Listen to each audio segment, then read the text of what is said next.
Hello, my fellow Rome 2 players. Zaript here with Prussian Prince and Gamer Dudester. Hello, guys. Hello. Howdy. And this game will be recorded by 2 and streamed by 1, so the coverage is insane. Triple coverage, I should say. Triple coverage. Yeah, fatality. I don't know where it came from, but whatever. Yeah. So, we will see the match between Killerfisch and Infinitum in TWCC Rome 2 Fall Cup. I can't even pronounce the word properly. And we will see in the first game very unconventional factions. It would be... Look, it's messed up for Killerfisch now. It's Athens against Rome. And Killerfisch seem to be creating some sort of mobile...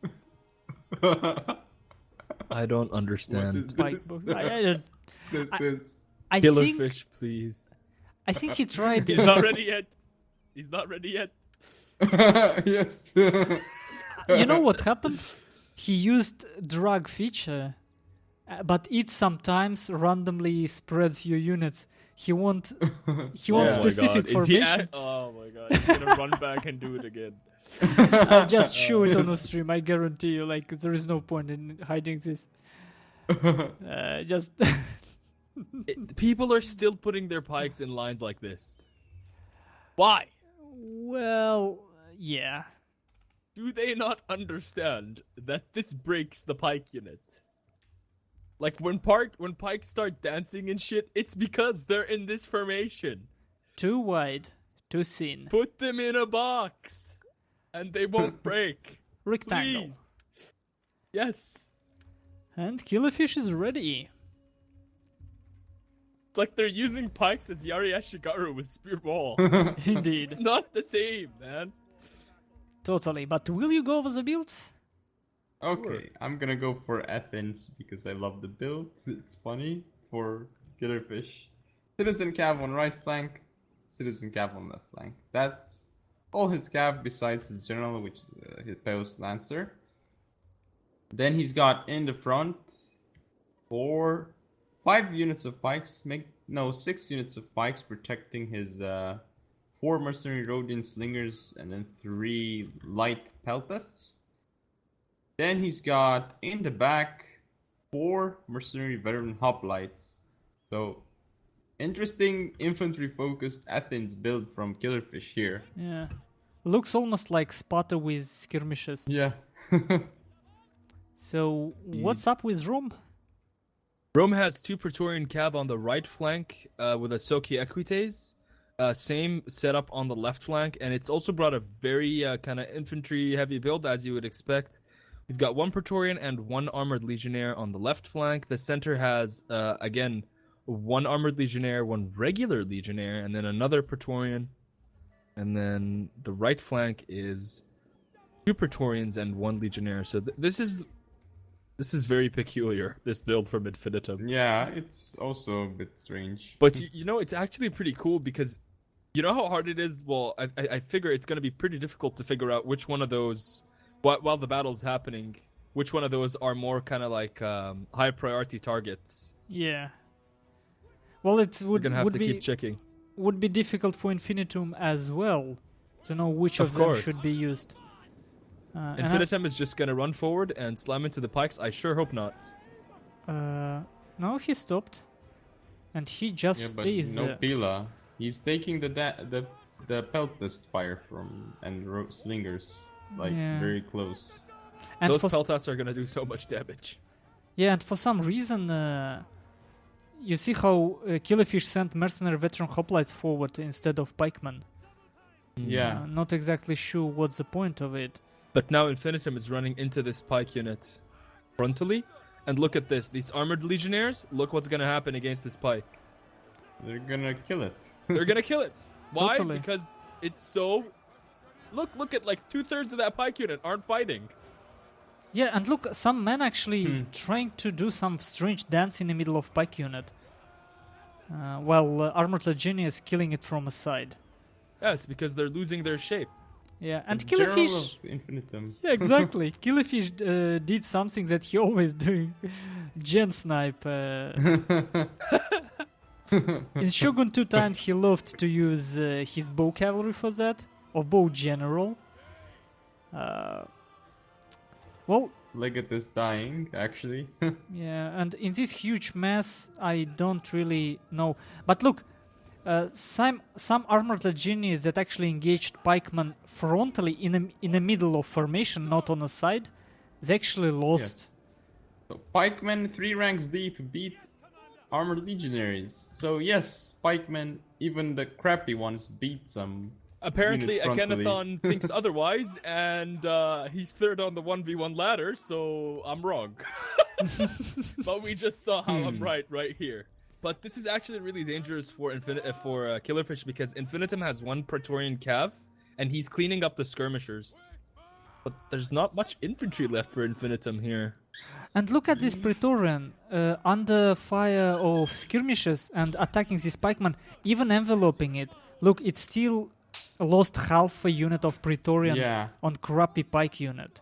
It's still a lot, so you probably want to use the trick which was used a lot at the beginning, at first patches, but now people kind of start forgetting it.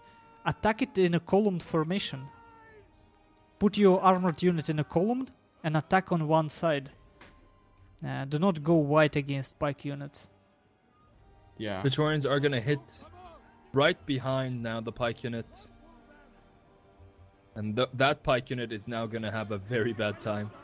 Oh no, but look, he's just marching forward! But it's gonna be enough to break their formation here. But look, things are starting to look up for Infinitum on the other flank.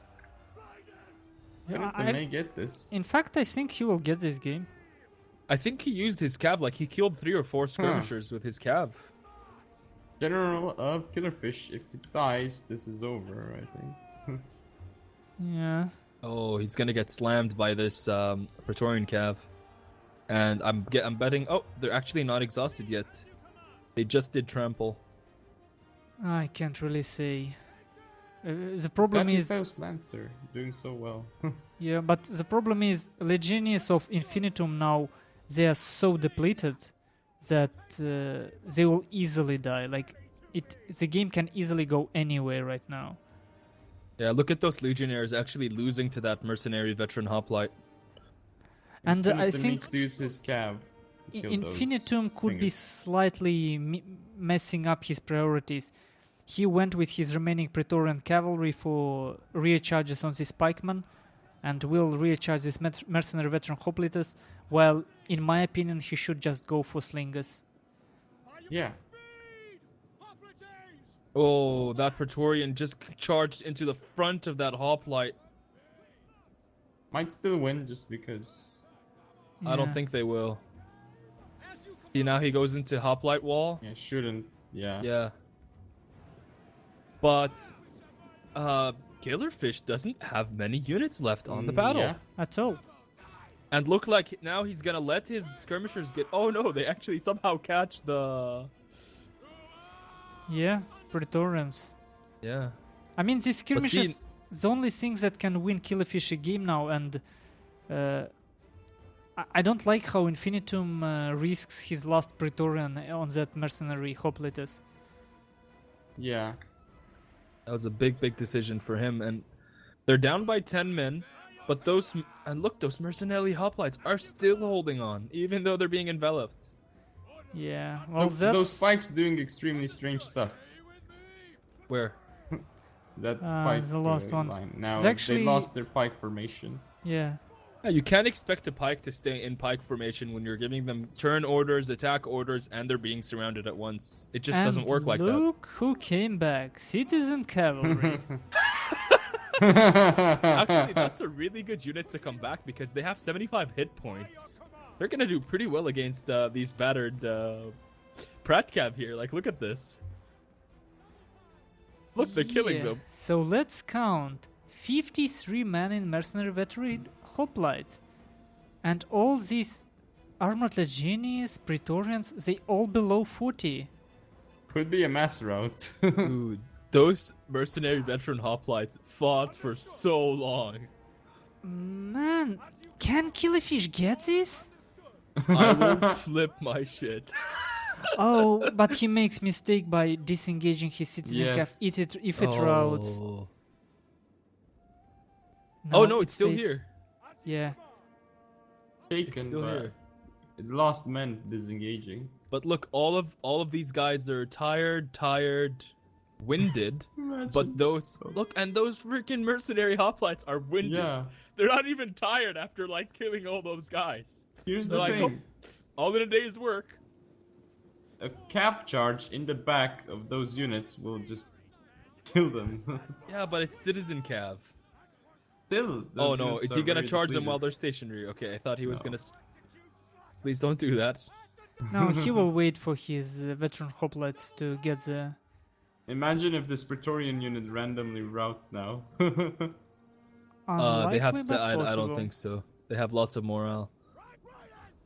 It'll be smart for him to absorb with one of his Praetorians actually instead of the armored legionnaire. Well, this armed legionnaires will run when Oh, Praetorians they are out routed. of. Yeah. Oh, they did rout. Oh my God, Killerfisch is gonna come back.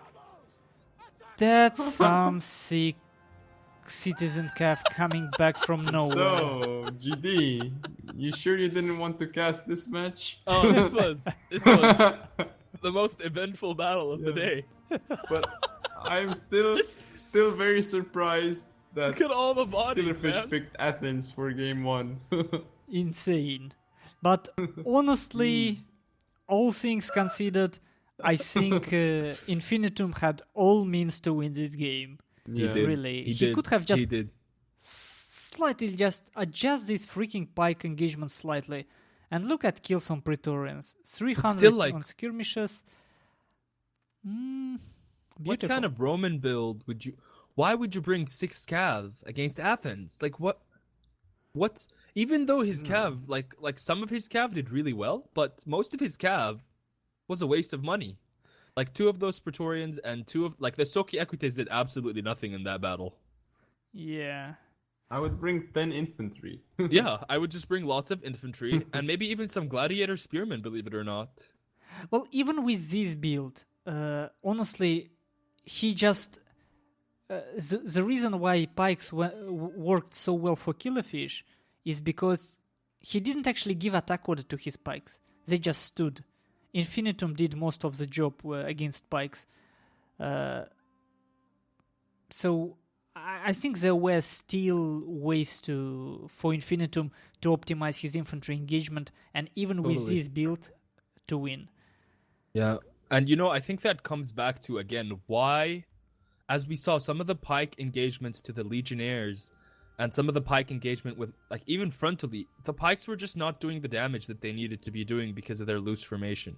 And, you know, we keep hammering this point back and forth, but it's so crucial that you need that depth for your pike formation, because not only are they going to do more damage at the front, they're going to be able to maneuver easier, and they're going to do a lot less of the dancing. They're still bugged.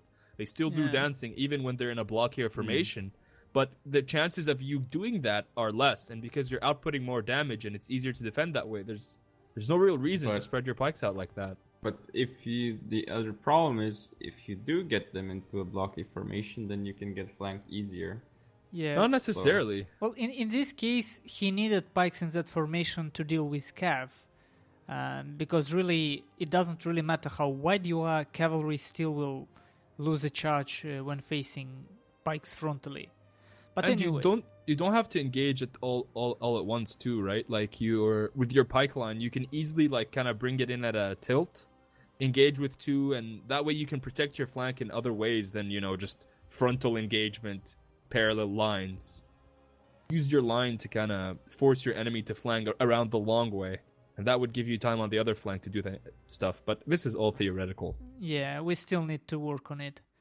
Anyway, thank you guys for watching, and see you in a game 2.